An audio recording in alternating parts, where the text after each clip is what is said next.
Hello guys, welcome to my channel. My name is Bright. If you don't know me, today we are going to discuss a very sensitive issue, if I can call it like that. It's an issue about black people in the Bible, or dark-skinned people in the Bible. What caught my attention, I was reading a certain book by a certain missionary during the colonial era in Africa, and he went to preach to a certain black man, and the black man asked him, why is it that we are following this white people's gospel? Why can't we just write our own black version of the Bible with black people? So I went and did my research, and I noticed that there were black people in the Bible. So today we want to discuss about the role of black people in the Bible. Let's turn to Genesis chapter 2 verse 10.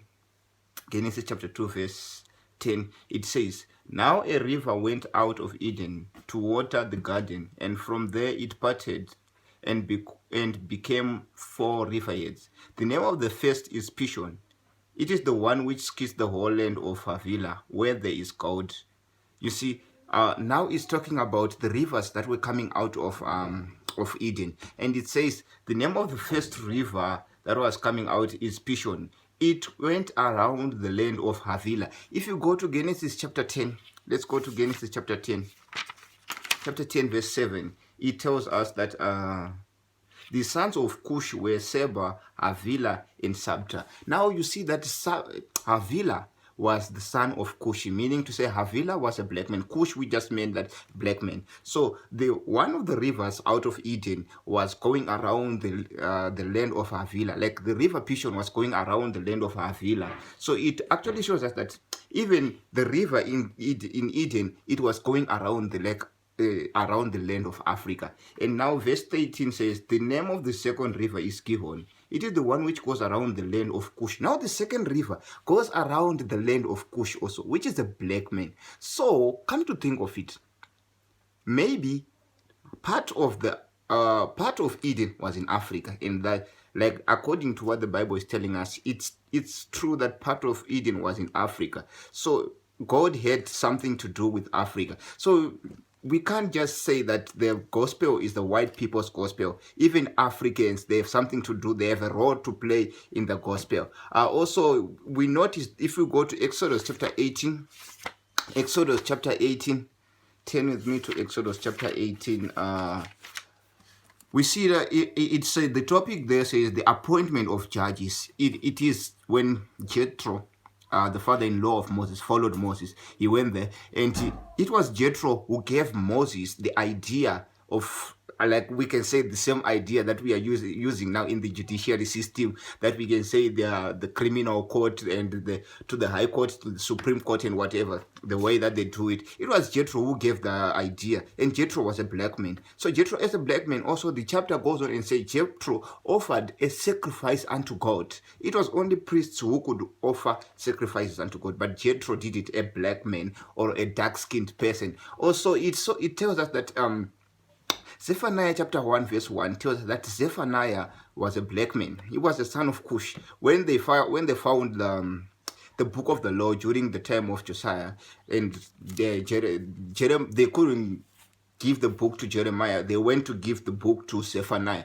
Zephaniah, who was a black man. So Zephaniah was a black man. Zephaniah the prophet was a black man. God chose Zephaniah as a black man to be a prophet. So we have certain black people in the Bible who played significant roles in the Bible. So it will be naive, or we can say it will be misinformed for one to say that black people have no role in the gospel, or black people were not in the Bible. Also, we notice that when Joseph went to Egypt, he married the Esnat in Egypt, and we notice that 2 of the sons of Joseph, which is Ephraim and Manasseh, they are counted among the 12 tribes of Israel. 2 of the sons of David, and those sons were from an African lady, we can say that. Those sons were from a black lady or an African lady in Egypt. So Africans had a role to play in the Bible also. So we see that the woman who gave Elijah food, probably she was black, because she was coming from the side of Africa, in Sidon. Probably she was black also. We see that if you go to Acts chapter 13, let's turn with me to Acts chapter 13. Acts chapter 13.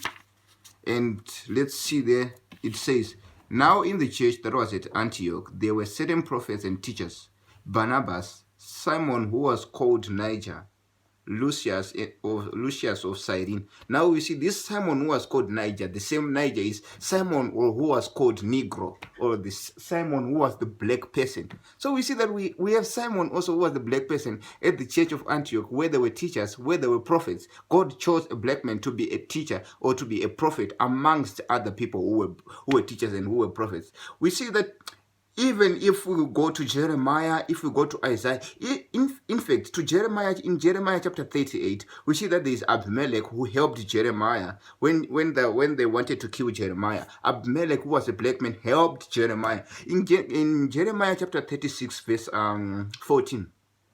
Yeah, Jeremiah chapter 36, verse 14. There is Jehud, who was a black man, who was in the palace of the king.